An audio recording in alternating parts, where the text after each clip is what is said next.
So we're really excited because we've just had the brand new Royal Enfield Super Meteor delivered to Biker Talk HQ. I got to take it out for a short ride on Friday, and Ross has just taken it out to Bathurst for the Distinguished Gentleman's Ride.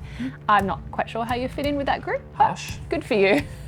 And we thought we'd share with you our first impressions. And the 5 things we love and the 1 thing we don't about the 2023 Royal Enfield Super Meteor.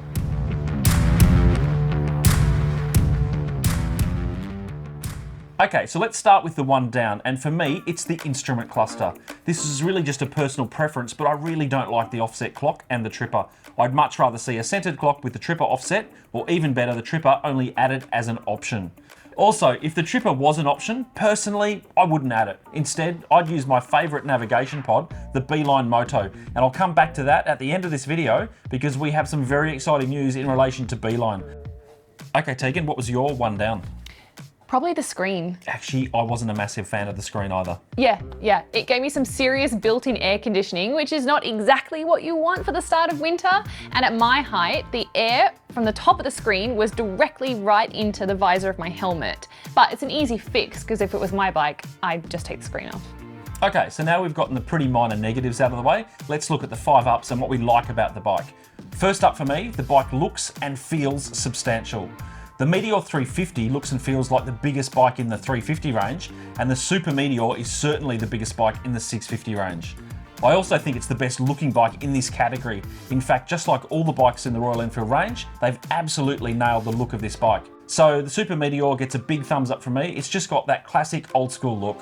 Yeah, so my first up is the seat and that seating position. So even though the seat feels a little bit hard at first, it's actually a really comfortable bike to ride, and that also handles well once you get moving, which I found a bit of a surprise given the weight of it.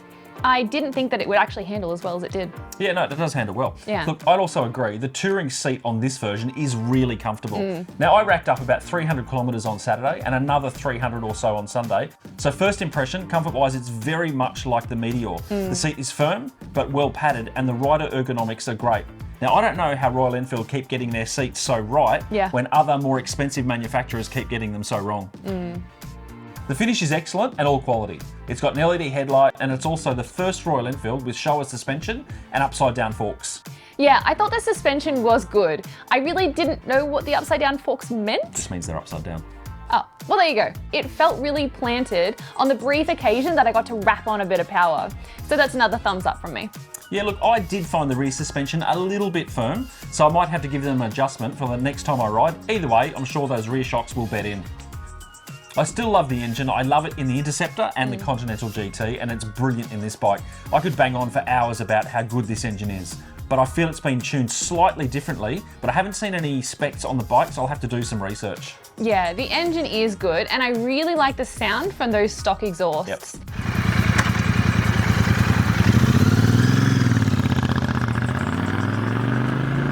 It's got a pleasant rumble. It's not too loud, but you can hear it in your helmet, and importantly for me, other motorists can hear you on the road.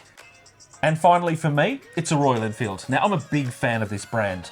Character, style, simplicity and grin factor are elements that Royal Enfield delivers in bucket loads. Yeah, for me, it just has that cool factor. I don't normally ride cruisers, so it feels a little bit badass to ride them.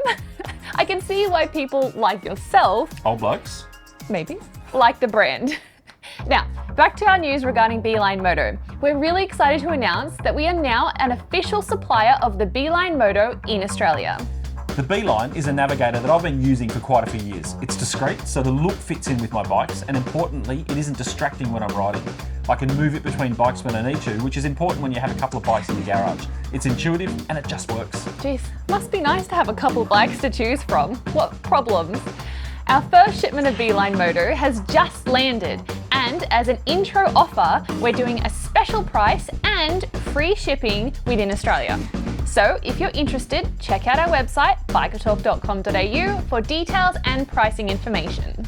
That's it for today. We're going to do a longer term review of the Royal Enfield Super Meteor because we have it for another couple of weeks. So till next time, remember, drop the clutch and give it heaps.